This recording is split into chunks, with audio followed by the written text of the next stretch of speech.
ke Mas Anies, karena ini dalam tema narasi yang dibangun bahwa ada yang berkhianat dan sebagainya.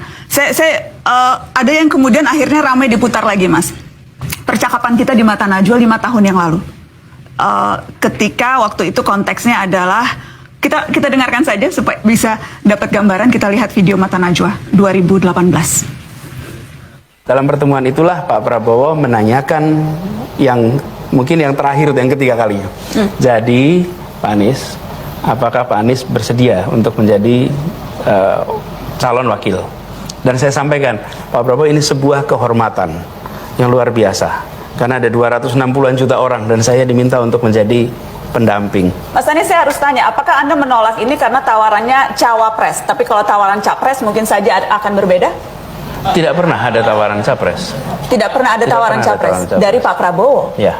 Tapi dari pihak-pihak lain ada beberapa tawaran capres ke Anda, Mas Anies. Betul. Dan pada semua saya katakan, saya tidak ingin menjadi bagian dari orang-orang yang mengkhianati Pak Prabowo.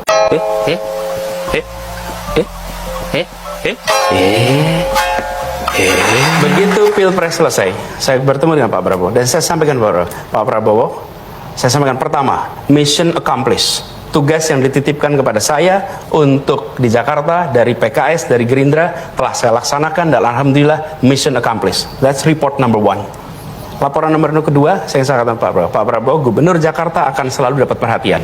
Aneh kalau kita bilang, oh kaget dapat perhatian. Tidak, Gubernur Jakarta itu sudah dapat perhatian. Karena itu saya sampaikan kepada Pak Prabowo dari sekarang. Ini masih setahun yang lalu. Pak Prabowo, I will not intercept on your candidacy. Saya tidak akan memotong proses pencalonan Pak Prabowo dan proses kampanye Pak Prabowo. Dan komitmen itu saya pegang.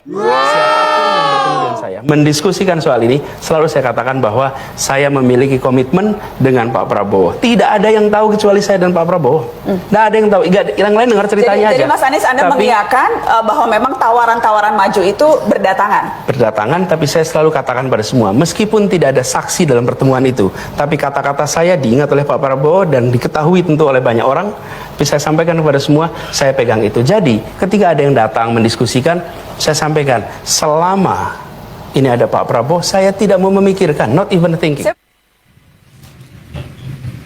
Mas, statement itu kemudian disebutkan itu Anda mengkhianati Pak Prabowo, karena tadi Anda menyebutkan selama Pak Prabowo ada dalam pencalonan, kurang lebih gitu, Anda tidak akan intercept.